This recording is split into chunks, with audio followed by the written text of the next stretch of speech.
আজকে আপনাদের সকলের সাথে যে সম্পর্কে ডায়মন্ড হারবারের সর্বস্তরের নির্বাচিত জনপ্রতিনিধি এবং আমি সাংসদ হিসেবে আবদ্ধ হয়েছি, সারা জীবন আমাদের সবার একে অপরের সাথে সম্পর্ক থাকবে, এটাই ডায়মন্ড হারবার মডেল। আমার সীমাবদ্ধ সামর্থ্য অনুযায়ী, আমার এখতিয়ার অনুযায়ী, আমার যতটুকু কাজ করার ক্ষমতা রয়েছে, দক্ষতা রয়েছে, আমি আপনাদের পাশে থাকবো, আমি কথা দিচ্ছি। আমরা কেন এই কর্মসূচির নাম সেবাশ্রয় দিয়েছি? সেবাশ্রয় কি? সেবা এবং আশ্রয় এক মহৎ কর্মযজ্ঞ।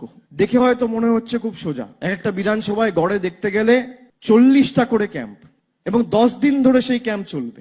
10 দিন ডায়মন্ড হারবারে ক্যাম্প হওয়ার পর ফলতায় ক্যাম্প হবে, তারপর সাতগাছিয়ায় ক্যাম্প হবে, তারপর বিষ্ণুপুরে হবে, তারপর মিটিয়াবুরুজে হবে, তারপর বজবজে হবে, তারপর মহেশতলায় হবে। আমরা এই কর্মসূচিটা 1 তারিখ থেকে নয়, আমরা 2 তারিখ থেকে শুরু করব। আমরা 70 দিনে 7টা বিধানসভা কভার করব।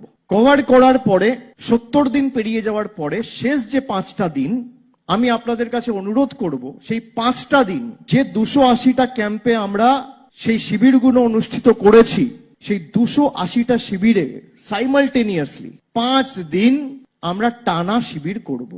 সেবাশ্রয়ে যে মডেলের শুভ সূচনা আজকে আমরা এই সমন্বয় অডিটোরিয়ামে আজকে করলাম, ভারতবর্ষকে আগামী দিন পথ দেখাবে।